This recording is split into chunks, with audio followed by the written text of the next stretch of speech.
Yeah, so first I would also like the organizers for this invitation for this really nice workshop. I'm really enjoying it a lot.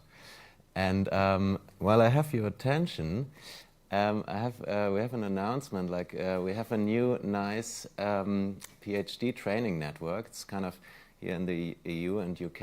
It's about 8 partners for associated partners in 8 European countries. And we have 11 PhD positions that work on what's called CONCISE, computational imaging as a training network for smart biomedical devices. So they're going to develop some new optical imaging-based devices and throw a lot of interesting computational imaging techniques on it. And in that, we have 3 PhD positions here from Tanya, me, and Simon. We're sort of the computational imaging network in there. And we just started recruiting. So if you have good students, please let them go to this website here and figure out if some of the projects might be something for them.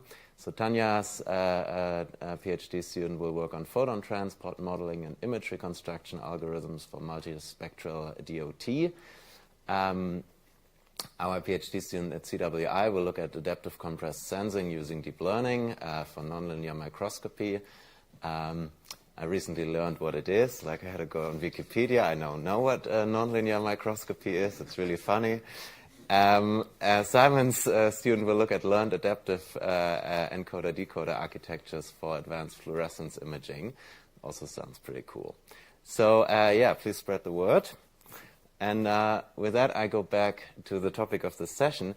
And the good thing for me is, of course, that Nap just gave a brilliant introduction into the whole topic of breast imaging, like why do we want to do that with new technologies. And he also already introduced half of what I'm going to talk about, namely the ultrasound part. But I will also talk about something that's called photoacoustic imaging. And we also built a device like this that you can see here with a big team, and I'm going to introduce it in a second. And the images that you can see here for different wavelengths, these are actually photoacoustic images. So yeah, Nap already introduced sort of the reason why we have to do this. Breast cancer is the most common cause of cancer in women worldwide. It accounts for 25% of all cases and 50% of all cancer deaths. And in one word, really the key to a successful treatment is early detection and diagnosis. And Nap already told you that the established techniques all have their pros and cons. While they save countless lives, things like mammography, ultrasonography, and magnetic resonance imaging all have some significant drawbacks. And without going into the details again, there is an urgent need for novel techniques that have a higher specificity, contrast, and image resolution than X-ray mammography and at lower costs than MRI.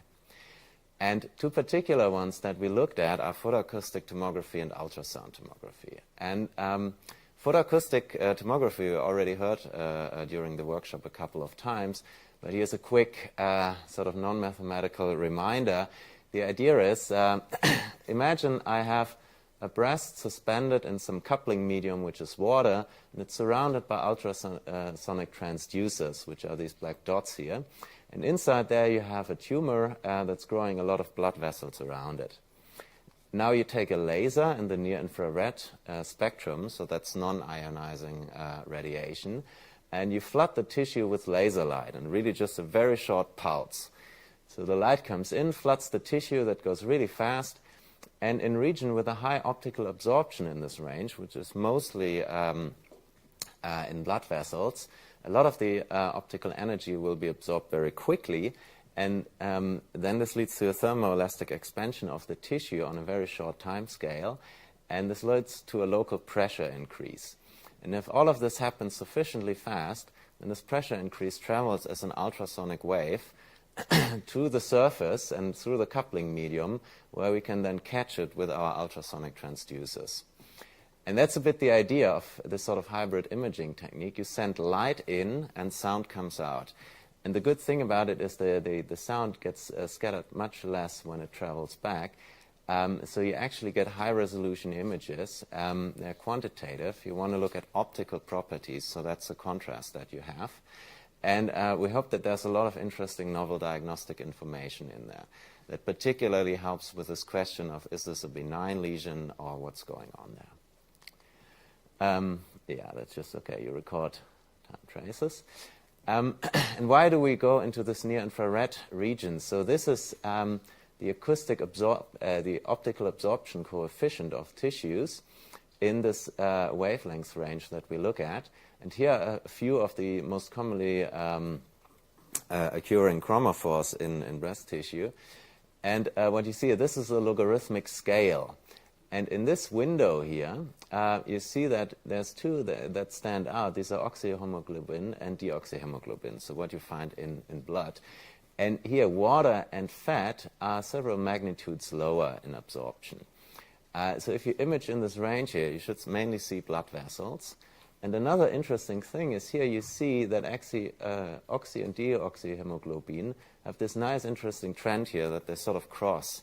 So if you can get a few images in these wavelengths, you might actually be able to get the blood oxygen saturation from your images. And this would be a very important functional parameter that you would want to image. But there's also all sorts of things like new contrast agents for molecular imaging that are developed in this range here. So that's why we want to do that. It's a real spectral modality. So like in the spirit of this workshop, it's a rich type of tomography modality. The richness here is in the spectral domain. Okay, and then there's the second one, and Neb already introduced that, so I'm going to be much quicker here. The ultrasound tomography is now that you basically think, okay, I have all this equipment already. I can also send in an ultrasound wave from that side. And then there's a lot of different wave-matter interactions happening. So what this animation here just shows, the wavefronts get distorted, and then there's a scattering happening here. There's a lot of other things happening. So there's really another sort of rich modality in the sense that the range of wave-matter interaction contains a lot of interesting things compared to other modalities. And the good thing is it's compared to conventional ultrasound, it's much more high fidelity. They have much more recordings, and you can really get quantitative images of the acoustic properties out. And yeah, as Neb showed you, this contains a lot of new diagnostic information. And yeah, I actually had them in my talk as well. So you know this one already. Great.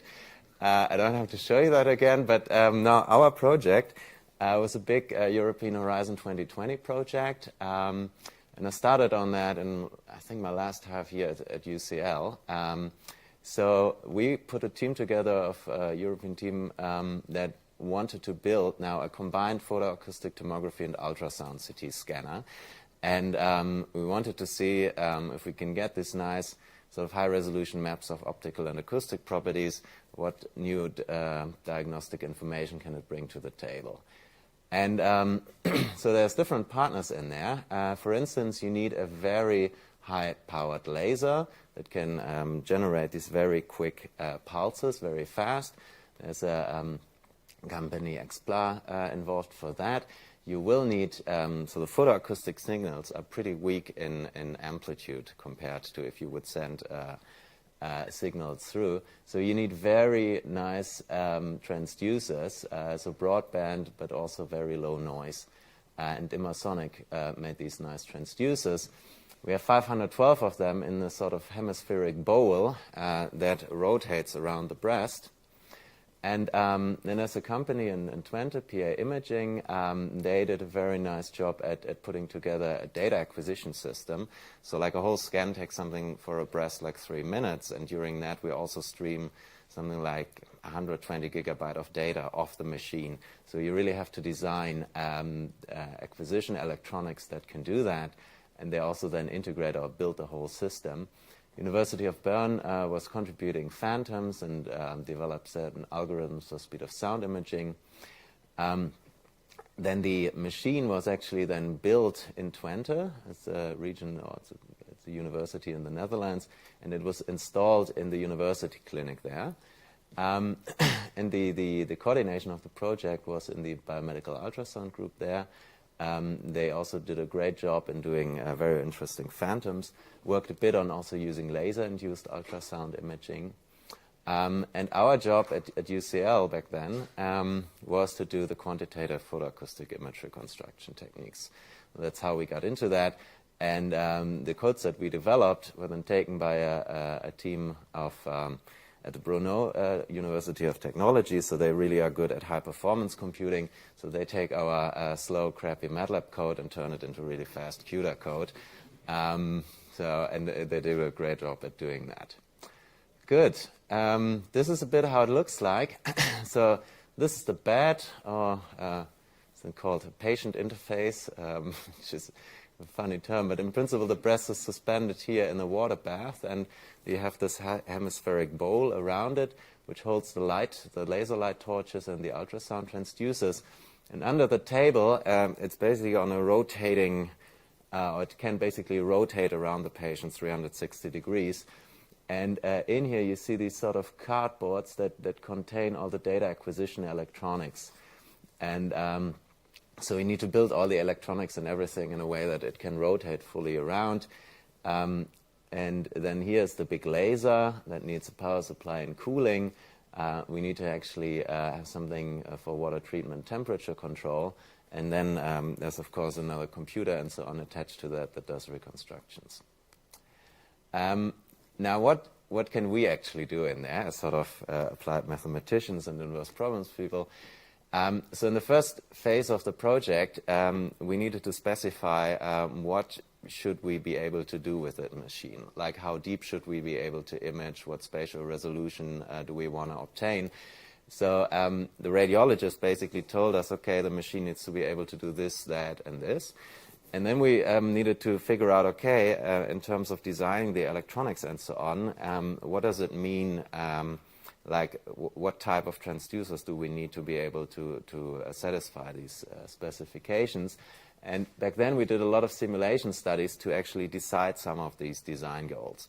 Like you cannot just try all of that and figure out what works, but certain things you can decide through simulation studies, like sort of how broadband they need to be, what should be the center frequency of the transducers, how shall we design the light delivery, all these sort of things. And then we started developing reconstruction algorithms. So there, Snap pointed out that there is a big trade-off here between doing a nice, accurate, high-resolution reconstruction and the computational times it needs, also the resources that you have. Because if you think about that, yeah, I can do a very quick reconstruction if you give me a big computational cluster. That's brilliant as academics, but if you think about this eventually at some point becoming screening modality, it would add a very heavy price tag on it, right? You would need to rent sort of computational clusters, and this is expensive. So all the benefits that it would have versus something like MRI would be gone by just paying Amazon Cloud. And you don't want to have that. And okay, then you sort of need to model everything that's going on in your scanner. And as I said, you have to write codes that then, people that actually know how to code can still read and turn into something that's fast. Then at some point the scanner was built, and then you want to validate, now does it actually do what it should be doing? For that you need to design phantoms and help with the whole calibration of things.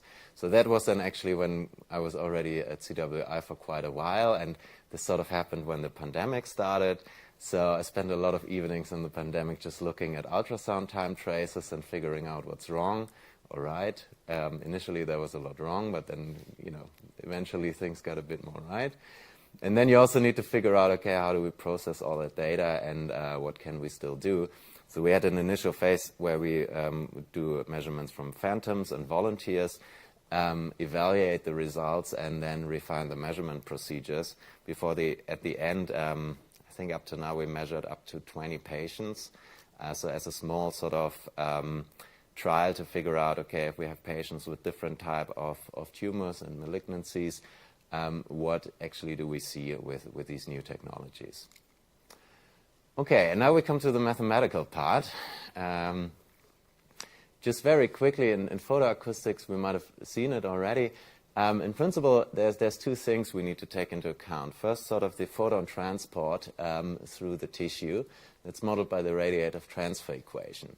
That's a transport PDE where, let's say, you're on the left-hand side, you have everything, or let's say it's a PDE for a photon transport density. So in every location, you have photons traveling in a certain direction. So it's a PDE in 5 dimensions. And on the left-hand side, you see what's carrying photons away. So there's a transport term, there's absorption, and there's scattering. On the right-hand side, you get what adds photons to a certain place and direction. Namely, either you have a source here, or it can happen that photons at this location are scattered from another angle into the angle that you're looking at. And that's the RTE. And here's just an illustration of how near, laser light in this range enters tissues. So you can see that actually initially you got more like a ballistic type of transport, but then very quickly it looks something that's more diffuse. So even after 1 millimeter here, you got light that's mostly diffusive. That's why practically people typically work with diffusive approximations of this type of equations here. But then, okay, you once you have this sort of radiance here, which tells you, okay, we got photons traveling in a certain direction at a location, you can integrate it to get the whole sort of photon density at a location, and then the photoacoustic effect, which transfers that energy into an initial pressure. And so that's just proportional to the absorption at a location, the fluence.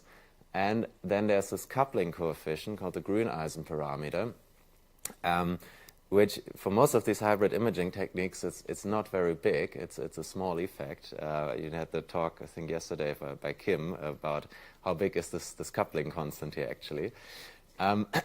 So also in photoacoustics, it's small. But then we enter into the second phase, where now we have this initial pressure, and you can think about it then as the initial condition of an acoustic wave equation. It then sort of travels through the tissue, and we just model it by a simple wave equation for now. And of course, here you have the unknown sound speed in there. And then you measure it in the boundary, which you just model as a linear operator. So in principle, there's 2 coupled inverse problems. First, you want to go back from the acoustic boundary measurements to the initial pressure.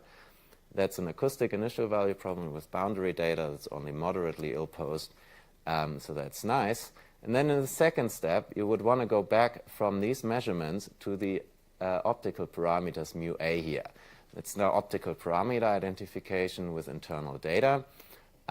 It's also moderately ill-posed, but there you then have to use some sort of model of the optical transport. And today, all that I'm going to show you is on this first problem here, and I'm just going to show you a bit an indication that if you solve this well, you actually have initial or enough, or let's say rich information to solve the second one here. So how are we going to do this? For the initial photoacoustic pressure, in principle, we just wrap up the whole wave equation here in a linear operator that just maps the initial pressure to the pressure fields everywhere, and then we have M here as a measurement operator that extracts the trace. And we just solve it by a variational approach here. It's a linear inverse problem. Just write it down like this, and just minimize the data misfit. We might introduce some weighting here.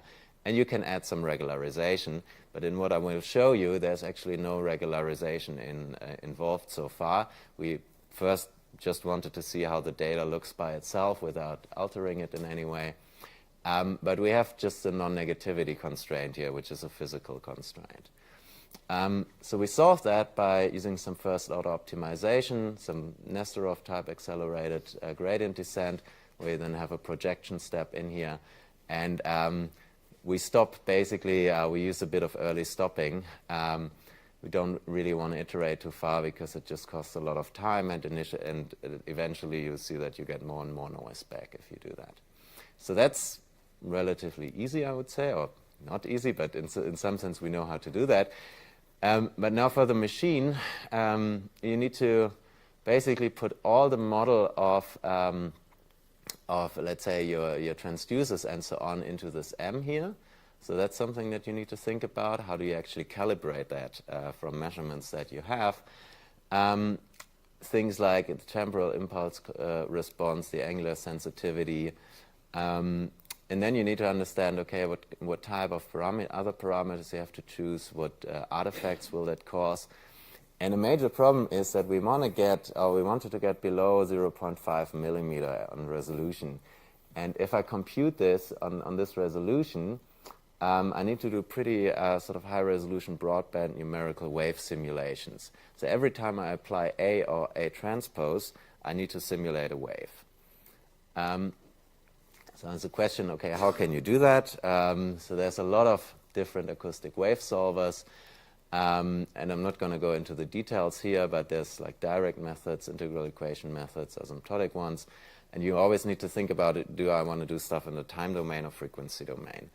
And just to say what we did, we work in the time domain and we use a pseudospectral method, namely what's implemented in the K-wave toolbox. It's a time domain case-based pseudospectral method that actually works with a system of first-order conservation laws that's behind the wave equation.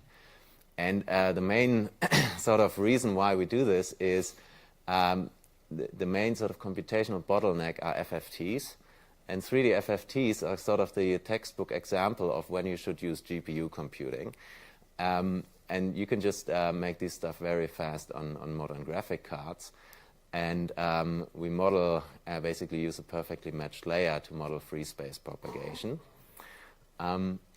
And just to give you an idea of how these images look like. So this is now basically on a resolution of 0.5 millimeter. These are maximum intensity projections of the 3D reconstructed volumes. So the breast is suspended in a breast cup, which explains this a bit particular shape here. And here I look basically from the bottom. And so I just look in this direction, and the pixel with the maximal intensity that I find is the one that I plot in this projection.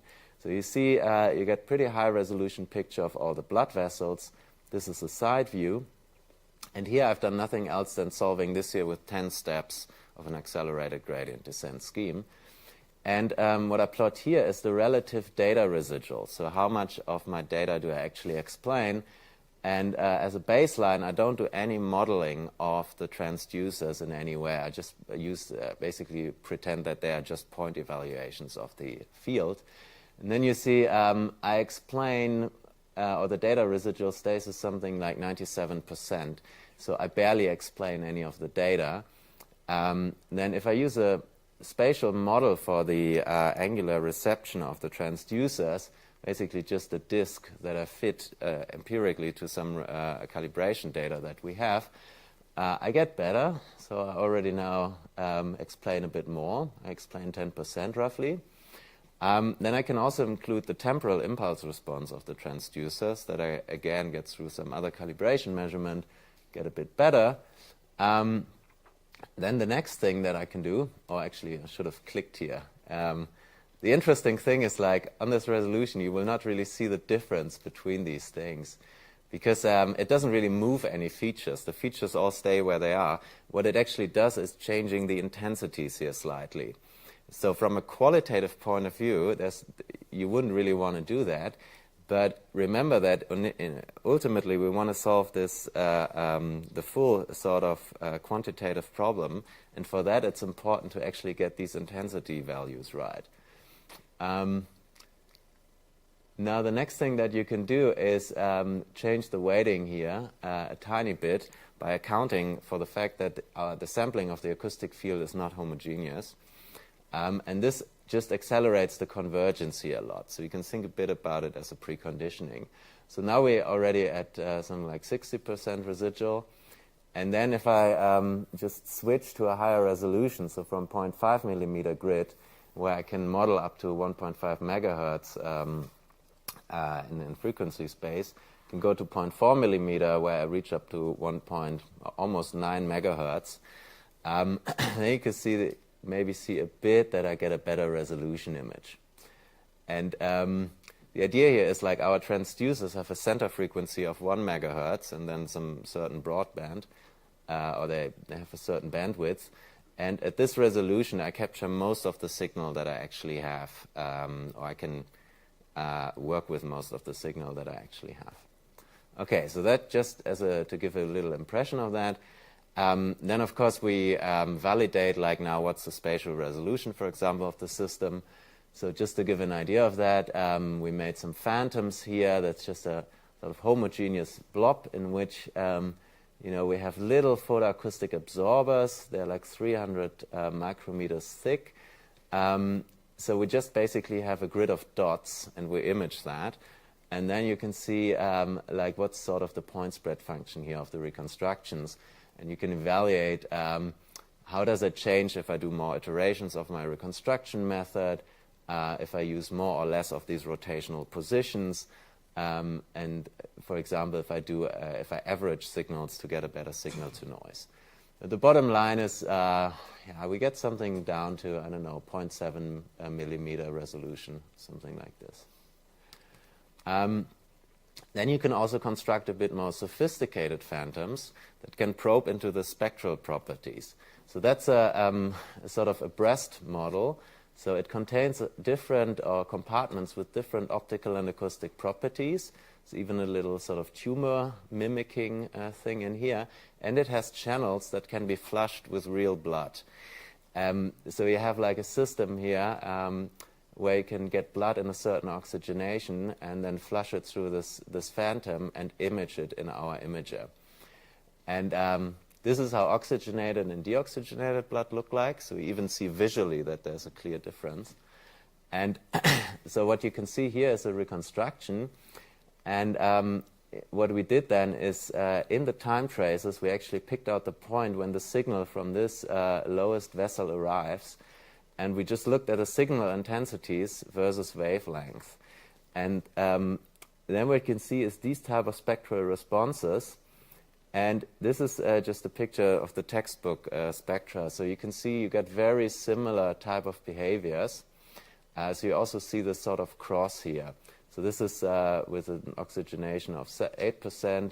These are higher percentages. And if I take now the 3D reconstructions, and just make sort of ratio images where I don't use any fluence correction or anything. I just take these images and divide them, and then I color everything that's sort of going smaller in red and larger in blue. And you can see that for these different type of blood oxygen saturations that I put into the system, I actually can differentiate those. So that that's not an optical reconstruction yet, but it gives you a bit the idea that in principle the information that we need is in there. And this is now an in vivo result. So this is a healthy volunteer that we imaged at 5 different wavelengths. And what you can see here is if you go through, there are certain vessel structures that disappear. And again, this is sort of the picture here of the oxygen, of hemoglobin and of deoxy and oxyhemoglobin.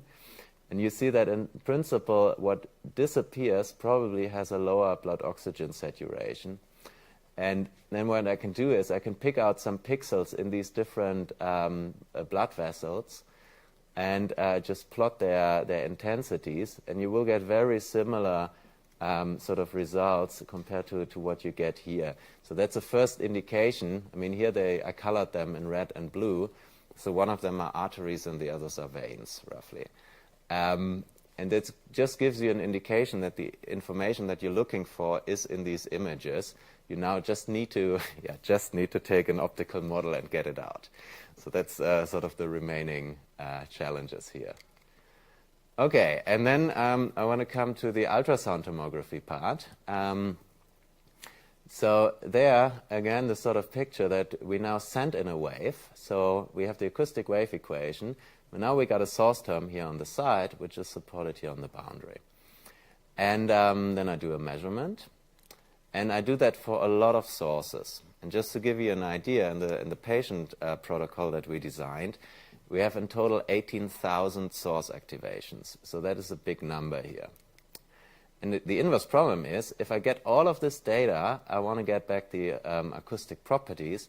And for simplicity here, I will only talk about the sound speed for now. So just imagine I want to reconstruct that sound speed from all of that stuff. And the first question is, how are we going to do that? And when we designed the basically the scanner, our main idea was that the ultrasound tomography modality is not the main modality. The photoacoustic one is. The ultrasound is just to get a coarse idea of the speed of sound that we can then use in the photoacoustic reconstruction. So we didn't design it to get the highest possible resolution or anything. And what we designed it for is to do what's called travel time tomography. So there, the idea is a bit that you think, okay, the acoustic signal just travels along a straight or a band ray. That's what Knapp mentioned as the sort of band ray reconstruction approaches. And the good news about that is, in principle, you only need to pick up when does a signal arrive. So that's pretty, you can do that pretty efficiently. It's time of flight picking. And then you do a type of radon inversion along the rays. And this is also something that in principle we can do quite efficiently. The problem is it's an approximation. It's only valid for high frequencies. And in high frequencies in the breast you have a lot more attenuation. And it will only give you sort of a very smooth image of the underlying sound speed. And I'm going to show some images later. So you need a lot of data for that. But our colleague Ashkan Yavarian did a very good job in coding all of this up and really doing this in 3D with the type of data that we have. That's a paper that describes the methodology behind that. And this is sort of all that we wanted to do for this project. But then at some point we had the data and we said, hey, can we actually do something else with it, right? And we knew that there's also this other type of stuff, this full waveform inversion. And in principle, there the idea is if I have a wave model, can I just fit it to all of the data that I have? And if you look at it in simulations and so on, you actually get very high resolution images from very little data. You can include nice models of the transducers, constraints on the sound speeds, but in 3D it sounds like a lot to do because you have to run a lot of wave simulations. What I didn't tell you actually here in the photoacoustic images, one of those wave simulations takes about 10 minutes. So if you just try to simulate all the sources that we have, I mentioned we have 18,000 sources, already that would take quite a long time. And the underlying, so the full waveform inversion boils down to an optimization problem that's it's sort of a non-convex optimization problem with PDE constraints. So it's really nothing that you want to do if you can avoid it. So it's very complex numerical optimization. And first we thought, okay, that doesn't really have the technical readiness level to be included in anything like that. But then we saw Knapp's images, which are also based on full waveform inversion. It's used in 2D systems, and the images look nice. So we thought, okay, maybe we can do this, even though, and I cannot emphasize that enough, a lot of things in our system are actually not designed to do that. They were optimized for getting the best photoacoustic images, but they're not optimal for doing this full waveform inversion. But then we thought, okay, maybe we can do it. Let's just see how far we can get, because Ben already worked on, Ben and Brett basically already had a project where they did it in 2D using sort of the time domain solvers that we use. So we had some code to start with. So let's see. Yeah, here's basically a slide of how that looks like. The problem you want to solve is you have a loss function which measures the misfit between simulated signals and the signals that you actually recorded. So this here contains all the wave model that you have. You give it a speed of sound and it simulates for a given source a wave field. And you compare it to your measured data. You have a loss function, which think of it just as the L2 loss. And then you sum that for all the sources you have, and you want to minimize that subject to some constraints. Now the trick here is that the simulation of the wave fields, you can write it as, okay, I'm just putting my measurement operator on the pressure fields, and the pressure fields fulfill this wave equation, where I have different source terms for each of them. So that's why it's sort of it's a non-convex problem, and it has PDE constraints. To do that, you could do first order optimization to get a gradient of one of those here, something called the adjoint state method, which basically tells you that to compute the gradient with respect to one of those parameters, you have to do two wave simulations One is sort of a normal forward simulation, and then you have to solve the adjoint wave equation. And without going into too many details here, the good news is you have to do 2 simulations for getting one gradient for one of those sources, which is the bad news. So starting from that in 2D, the question was, can we do that in 3D with the type of time domain schemes that we have? So remember, NAP worked in the frequency space, and we have these time domain solvers, so we thought, can we also directly do it in time domain? So in 3D, the problems are really, I told you, this can be here something around 18,000. So just running a simulation of that would already take weeks. So instead, of course, of solving this whole, or computing a gradient of the full cost function, the idea is, can I also get a stochastic estimate of it? And we kind of, the interesting thing about it is, of course, people in seismic imaging looked at that for a very long time. And there's different techniques to do that. And what we started off with a bit is that in recent years, there has been quite a lot of advancements in doing stochastic optimization for these type of problems. We normally call a finite sum problem. And this interest comes from the fact that in deep learning, you solve exactly the same problems. So here we would, in deep learning, we would sort of optimize for parameters of a network.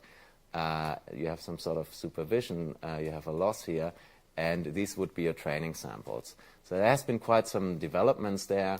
The one that we use is the stochastic quasi-Newton type optimization, which we find to work quite well. And then the idea is, okay, so I get a stochastic estimate of that. I need one that's computationally and stochastically efficient. So computationally just means you compute it fast. Stochastically efficient means the estimate of the gradient has to have a small expected error. And there's different types of or ways of doing that. A simple one would just be to say, okay, instead of computing it for all sources, I take a subset of sources here. And it turns out that this is, for several reasons, not always a good idea. It gives you a very structured error. What we do instead is called source encoding. There the idea is I exploit that the wave equation is linear in the source term. So I can just pretend that I fire all my sources at once and generate synthetic data that would match to it. And then I I run one wave simulation with all of my data. And that gives you an error that is, the expected error of this is smaller. And the spatial sort of appearance of that error is more noise-like. So that's a nice thing. We found that to work better. And then if you run time domain schemes, you can also exploit that the wave equation is in principle a time invariant system. So you can stack these sort of virtual sources a bit in time, and this typically gives you better results than just doing more averaging. So this also turned out to work out well. Other things that you need to take into account is I told you we have this nice adjoint state method for computing a gradient, where you have to compute the forward field and then the adjoint field. The bad news about it is, in this sort of naive implementation that you would do, you would need to keep that forward field stored in memory for all time points. And in a 3D volume with a lot of time steps, let's say for the type of resolutions we want to get to, this would take something like 100 gigabyte of working memory, which doesn't sound like a lot. Like, you can also do that. It just means that if you go to, say, a cluster where you want to compute some of them in parallel, each cluster node would not only have a GPU, but also 100 gigabyte of working memory, which is typically a problem. So there's different techniques to break that down. We should have just looked earlier at what seismic imaging people are doing. We kind of went into a lot of these things from a bit of an amateurish perspective. And we thought maybe we don't run into the same problems, but at the end we ran into all the problems that other people had already solved. What we came up with is something where we took a bit of inspiration from an image reconstruction technique in photoacoustic called time reversal. It's basically a technique I think that Günther Uhrmann and Stefan worked on for quite a while, where the idea is if I have an initial wave, if I have an inverse problem for the wave equation where I want to reconstruct the initial condition, and I sort of record data on basically the trace of a volume that encompasses the support of this initial condition, then I can exactly reconstruct the wave field. And we just use that basically to, instead of storing the field on the whole volume, we just store it on a boundary surrounding the breast. And then we just use this, we basically have time reversal code, so we just run it backwards in time, which typically means instead of doing 2-wave simulations, you need to do 3-wave simulations to get a gradient. But we shift the memory footprint from storing the field in the volumes to storing it on the boundary, which basically breaks it down to something like 5 or 10 gigabyte. Yeah, then something that I wanted to explain a bit more details, but now I think I don't have time. If you start these schemes, you will see that you will end up in local minima, and the reason for that is what's called cycle skipping. It's basically the basic problem is that you solve an or you solve a correspondence problem where you look for a parameter that sort of shifts the signal around, and as soon as the signals don't overlap anymore, you don't really have a good clue in which direction you need to go. If they only overlap a tiny bit, you might actually run into the wrong direction. So I wanted to paint some nice pictures on the blackboard, but I think in the interest of time I will not do that. In principle, to break that, you need to use, or we just used very simple multi-grid schemes. And yeah, Nat mentioned the computational problems here. In principle, we for now wanted to come up with a scheme that can run on a single GPU or a moderately small cluster of, say, 4 GPUs. And developing that, we set ourselves a time limit for 1 day of computation time, which is never enough for a screening modality, but we're not interested in screening at the moment yet. All of this is more developed for patients that are already in the clinical trajectory. But ultimately, at some point, of course, we want to get to screening. And we first did some sort of numerical proof of concept studies that we can do that. And there you can find the results in this paper here. So we took Mark Anastasiou's breast phantom, simulated data. This is how it looks like from the side. And just to give an idea of sort of what happens, this was sort of our starting point. So that was the scheme that was used in the paper from 2017, where they did it in 2D. And if you run or if you use all of these computational tricks, you can then in the end get such a result here. So already looks quite good. You see that it's a bit noisy. This is actually not noise from measurement data, this is not measurement noise, this is gradient noise. So this is where we use these sort of gradient estimators for the gradients. And then the question was, can we do that for experimental data?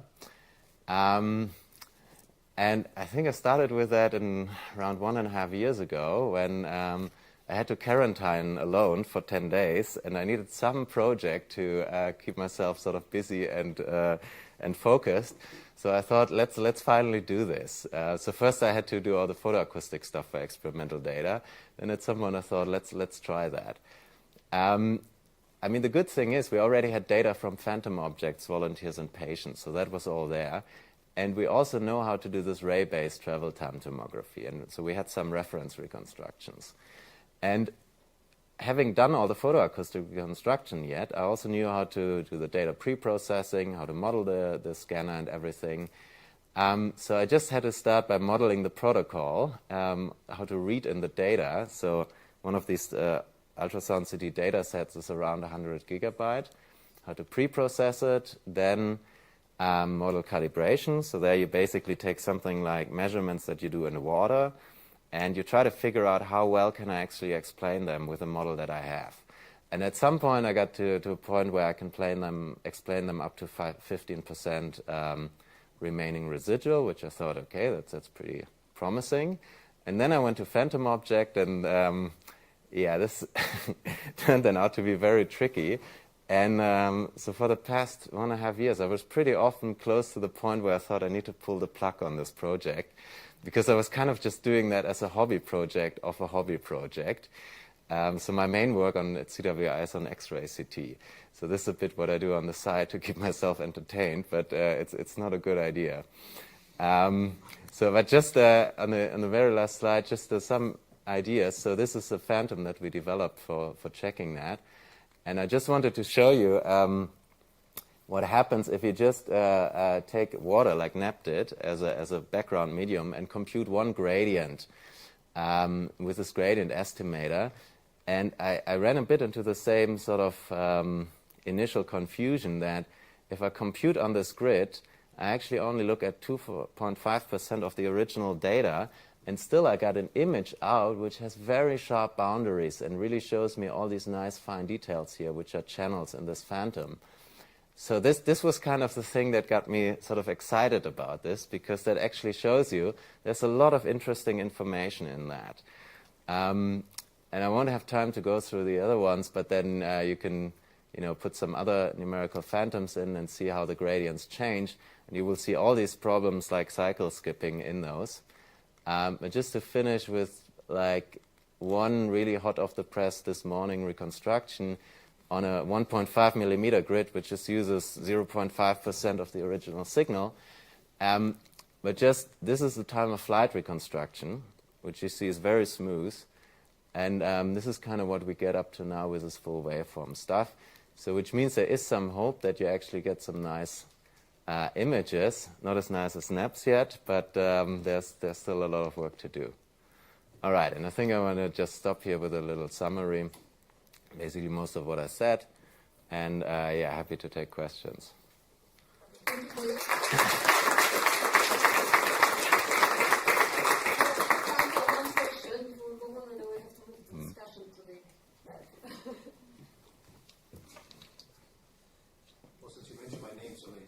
Yeah, absolutely, yeah. I'm just curious, you mentioned ultimately your long-term goal is screening, right? And so one of the challenges is that if you look at breast cancer, for example, in a screening scenario, not all breast cancers are highly vascular. Yeah. Some of them don't have much vasculature at all. So I'm wondering, can you then fall back to using hypoxic signatures based on blood oxygenation? Yeah.